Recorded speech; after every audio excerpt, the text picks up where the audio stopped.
योग बीते युग की ही नहीं, आने वाले युग की भी जरूरत है।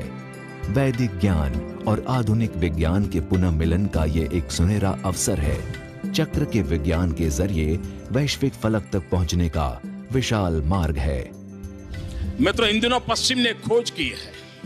वो खोज ये है कि आज सॉफ्टवेयर के माध्यम से, एक प्रोग्राम के माध्यम से, अगर सुबह ब्रह्म मुहूर्त में आपके शरीर पर वो सारे साधन लगा करके वो जांच सकते हैं कि आपके ये जो चक्र हैं वो संतुलित अवस्था में है कि नहीं है।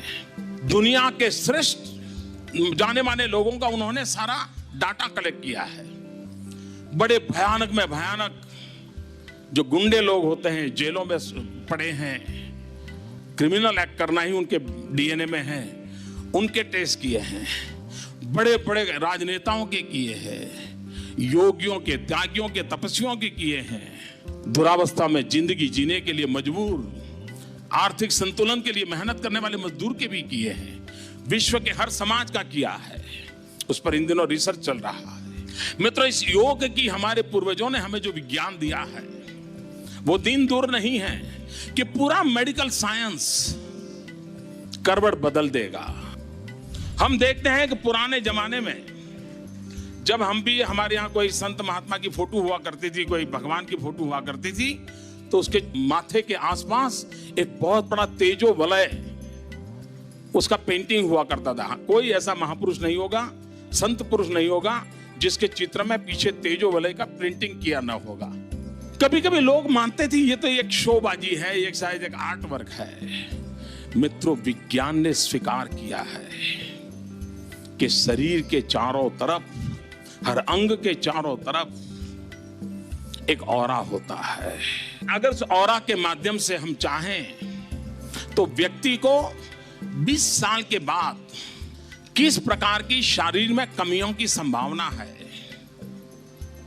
उस ऑरा से तय किया जा सकता है। और जापान ने, एक साइंटिस्ट ने एक कैमरा की खोज की है, उसको किलियन फोटोग्राफी कहते हैं। और मैंने जब पहली बार जीवन में किलियन फोटोग्राफी के लिए जो कैमरा उपयोग होता है उसको देखने गया था मैं, तब उसकी साइज हुआ करती थी वॉशिंग मशीन की साइज का कैमरा हुआ करता था।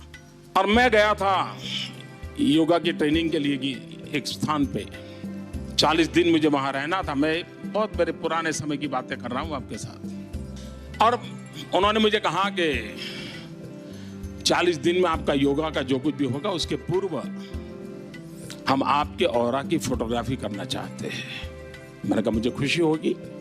मैं थोड़ा बहुत किताबों से इन विषयों को मैंने पढ़ा था, जाना था। तो उन्होंने उस वॉशिंग मशीन जैसे इतने बड़े कैमरा पर मेरा अंगूठा रखा और उस पर मुश्किल से 5-7 सेंटीमीटर का ऑरा था। उसकी फोटो निकाली, उस फोटो को रखा। 40 दिन के बाद जब मेरा वो पूरा ट्रेनिंग पूरा हुआ तो फिर वो मुझे कहा गया कि आपको जाने से पहले फिर से एक बार आपका ऑरा का फोटो निकालेंगे। और मित्रों, मैं अपने अनुभव से बताता हूं कि इस मेरी 40 दिन की ट्रेनिंग के पहले जब मैंने ऑरा निकाला तो मुश्किल से 5-7 सेंटीमीटर का ऑरा था। और 40 दिन के बाद जब उसी अंगूठे का ऑरा निकाला तो पूरे उस कैमरा के बाहर ऑरा चला गया। ये योग का सामर्थ्य है जी। 40 दिन के भीतर भीतर इसकी अनुभूति हो जाती है। तो हमारे यहाँ एक कहावत है गुजराती में, अन्न एवो ओडकार। वो सिर्फ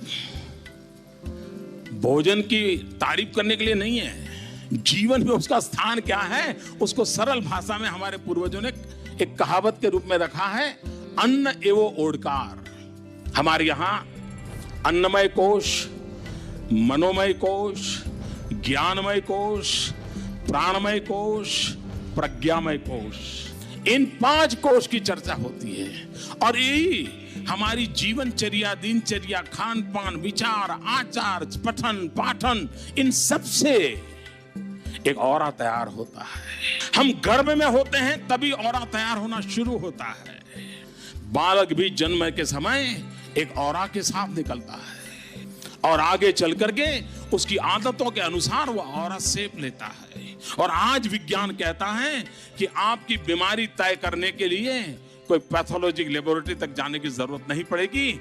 ऑरा से तय होगा कि आप में ये कमी है, ऑरा से तय होगा इतने समय के बाद ये कमी आएगी, और ऑरा से तय होगा कि आप अगर इन 10 साल के अंदर इस प्रकार की हैबिट चेंज करें तो आपका ज्ञानमय कोष, प्राणमय कोष, अन्नमय कोष, प्रज्ञामय कोष ये सब परिवर्तित होगा और आप उससे बच सकते हैं। मित्रों, योग का विज्ञान इतना साइंटिफिकली अब स्वीकृत हो रहा है। जब यह स्वीकृत हो रहा है तब उसको वैज्ञानिक रूप में स्वीकार करके हम जीवन का हिस्सा कैसे बनाएं, हमारे और योग के बीच अद्वैत न रहे, हर हमारे जीवन की क्रिया प्रक्रिया स्वयं अपने आप में एक योग बन जाए।